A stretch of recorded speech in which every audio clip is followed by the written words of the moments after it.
Today, we speak with Bryan Christiansen, founder and CEO of Limble CMMS, a modern maintenance management platform that helps facility and maintenance teams organize, automate, and streamline their work.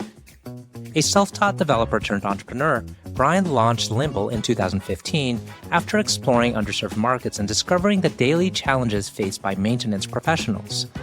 His focus on customer problems and practical solutions turned Limble into a trusted tool for industries ranging from manufacturing and energy to hospitality and agriculture.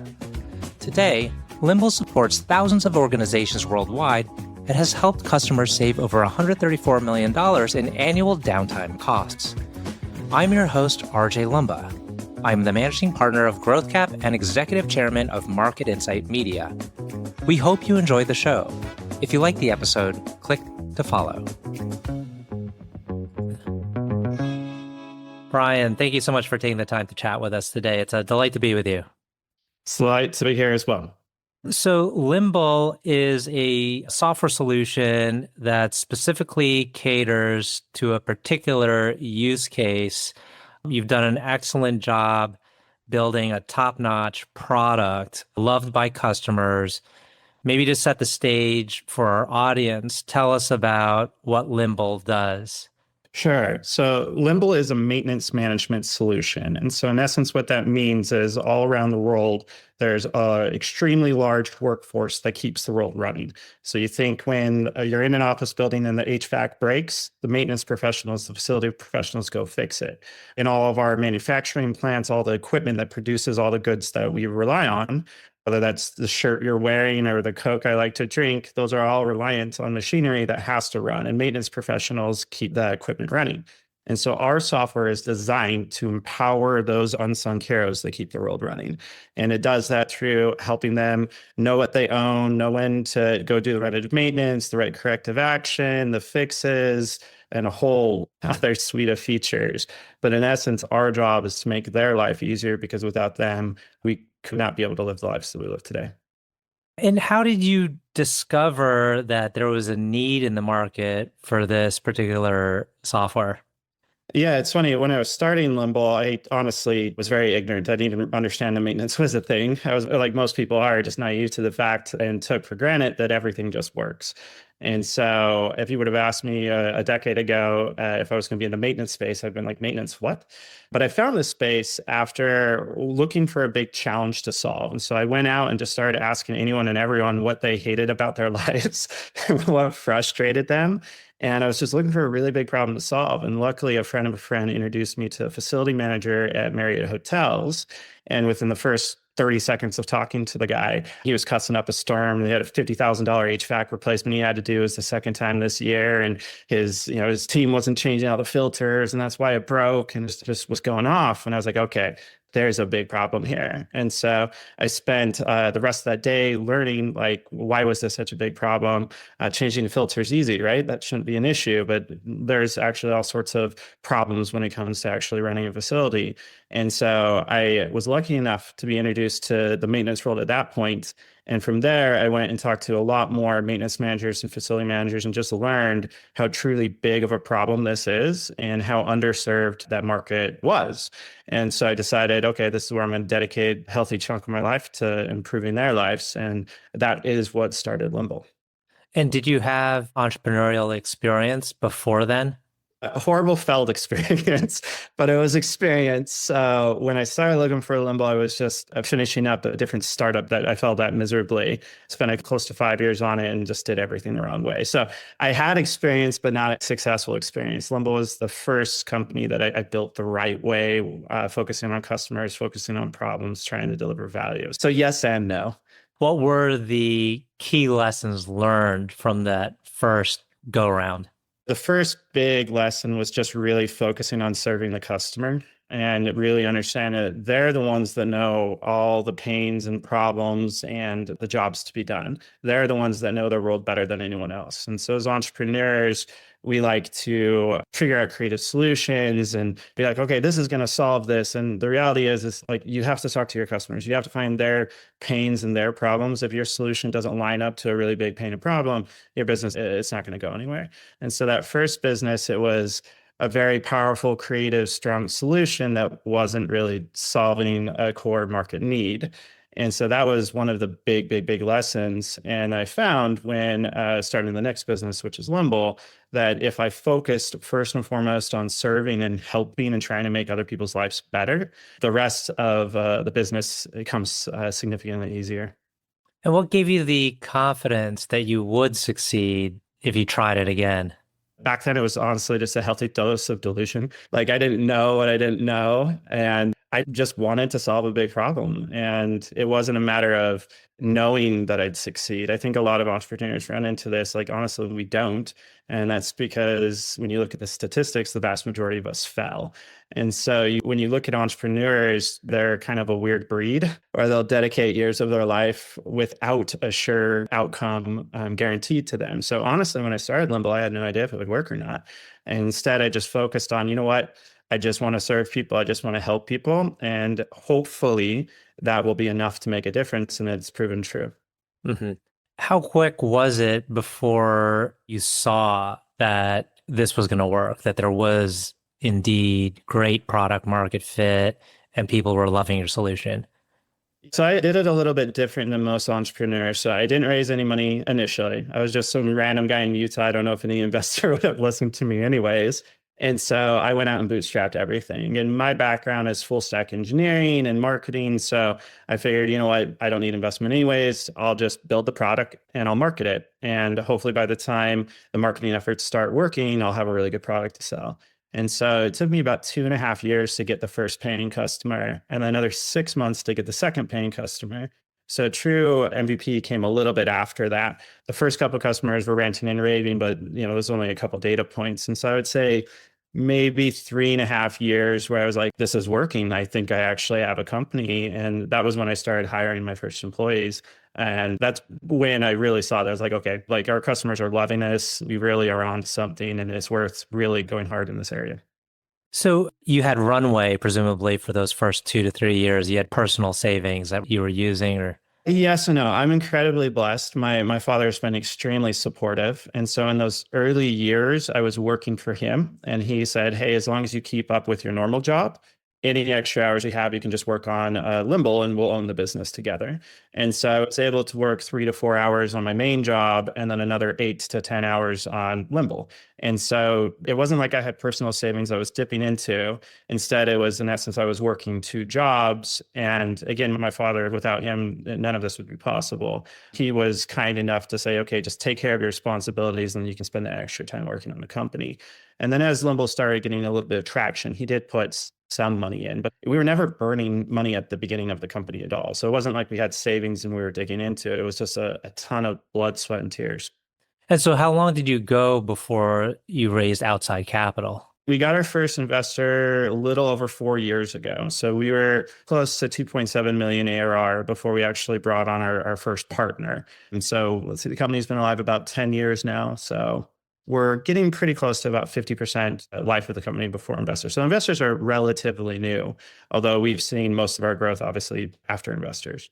And this is a massive market. I'm curious as to how you view the percentage of market that you currently have. It's small. Like we're probably not even at 1%. One of the biggest reasons our latest investor invested in us, Goldman Sachs, is because of the gigantic TAM and the gigantic problem we're trying to solve. You can just walk down the street and see potential customers. It's like everywhere relies on equipment to run effectively. Every single one of those facilities could be a Limble customer. And so the TAM is gigantic. Internationally makes it even bigger. There's a gigantic opportunity here to cause a lot of impact. When you think about AI and kind of the waves it's making and how it's going to be a transformational shift across all technology, how do you first incorporate it into your business? There's a couple different areas to think at. First and foremost is how can we use AI to better serve our customers? So how do we put it in our product? So our customers struggle with a wide range of different things. One of those is simply troubleshooting equipment. So if you think something breaks, the first thing that you do is go out and figure out why. You troubleshoot it. That can be a very manual and time-consuming process. You have to look through manuals. You have to look through past work orders. You have to ask your colleague, like last time you fixed it, what did you do? AI is amazing at helping surface information up. Like you can go on ChatGPT and get any answer to anything in the world, basically. With AI in the context of maintenance, dramatically decreasing that troubleshooting time is just one of many, many ways that we can cause impact for our customers. Other ways are quicker setup time, setting up PM schedules, better scheduling, better prioritization, better parts procurement. I mean, the list goes on and on. AI is phenomenal at delivering value, and we're in the midst of building a lot of that functionality in our tool today. The other area to look through is how do you empower your existing team to do more with AI, whether that's on sales or marketing or engineering. And there's many, many great tools that are coming out that helps a single employee produce a lot more, which then delivers more value to our customers because you can do better customer service or better demos or whatever the case may be. And so we have initiatives both on our product side to directly deliver value to our customers, but then also enable our own team to be able to focus on the real value drivers versus the mundane tasks that every business has to do.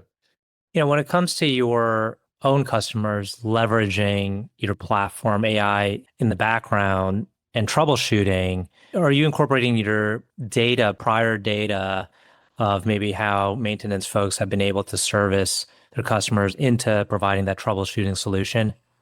Yeah. So for example, and this is a real problem in the maintenance world, is they'll have an employee that's worked there for 20, 30 years. And that person will, in their head, understand the pieces of equipment like it's their child. They've seen it through the decades and they know everything about it. And if they can take that knowledge in their head and get it into the CMMS through logging work orders appropriately, all of that then becomes accessible. Mm-hmm. And so that's one core area to pull troubleshooting help from, because that person knew or knows that piece of equipment better than anyone else. But since, again, it's in his head, you can't access it. But when you get into the CMMS through large language models, you can. And so that's one core area. But we're also looking at how do we help customers, right? Because there's ways, like if everyone's finding common failures and common breakdowns, then there's ways that customers can help customers, which again just reduces the troubleshooting time and makes it so that people can focus on actually fixing the problem versus diagnosing the problem. Mm-hmm.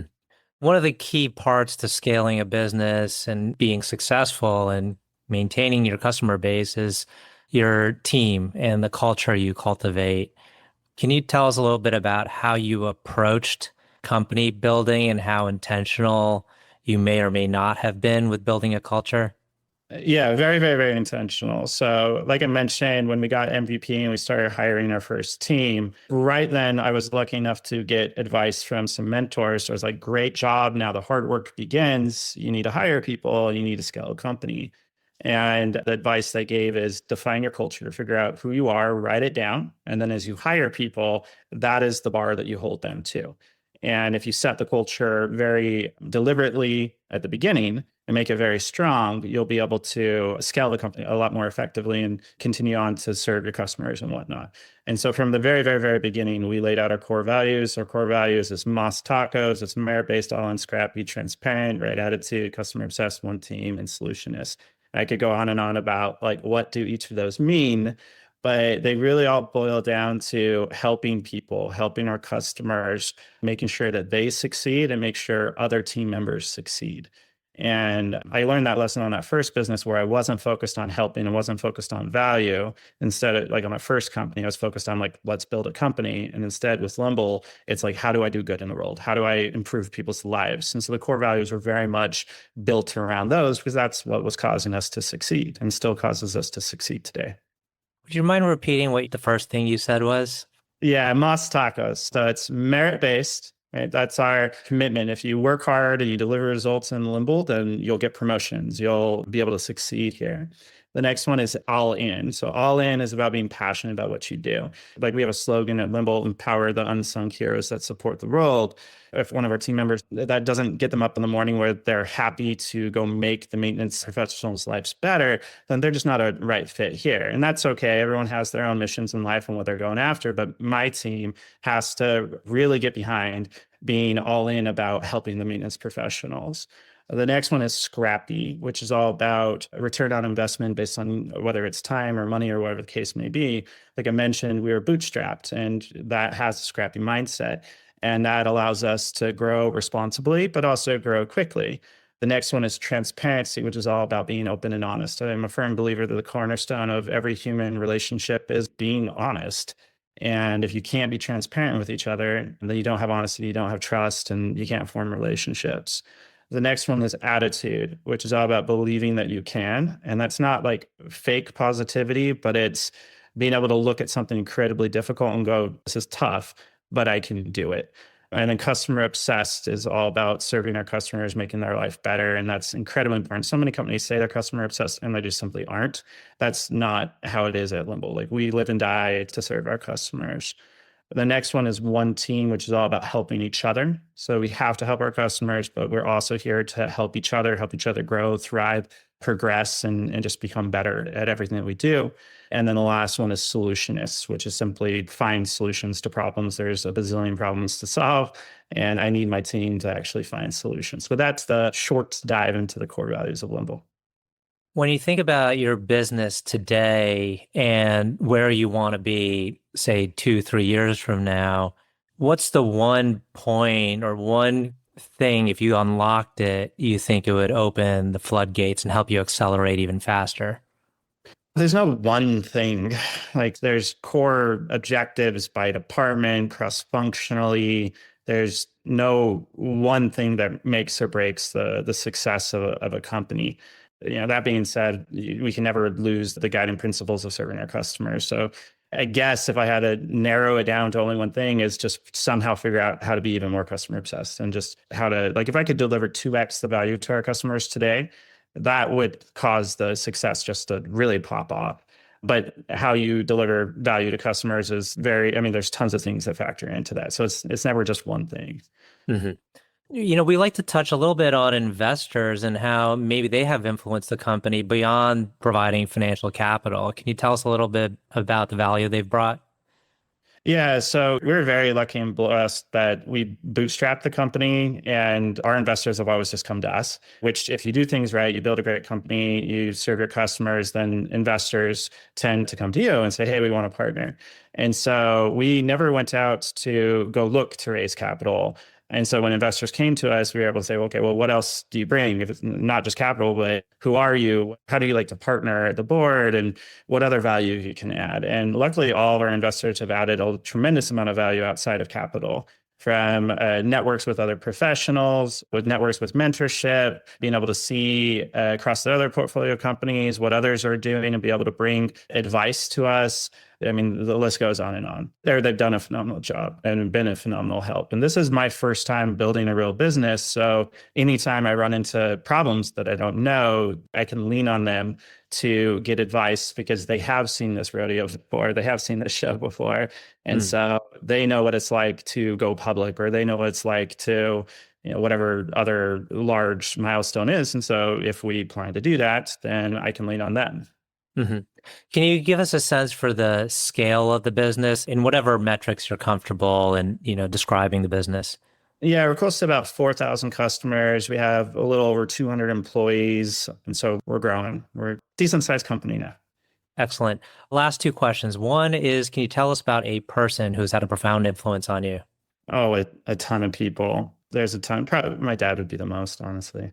Maybe a cliche answer, but I get all of my work ethic from him, desire to help and serve people I get from him. He also has a humble streak that has served him well, that I've tried to model, not perfectly by any stretch of imagination, but my dad has by far had the most influence in my life. Last question. Can you tell us about a charity, cause, or other endeavor that you're passionate about? Honestly, I just am so focused on Limble, and we do so much good at Limble that, I kind of look at Limble as my way of serving the world. So I don't really segment my time to go look for other charities. And as far as other endeavors, I want to put all my time into Limble, and I'm not going to run a side business or any other endeavor. And so I focus all my time and energy in Limble. Outside of that, it's my kids. I have 3 boys that I'm lucky enough to be a father of. And when I'm not working on Limble, I'm going to their football games or playing video games with them. Bryan, this has been a wonderful conversation. Thanks again for taking the time. Yeah, happy to. Thanks for having me on.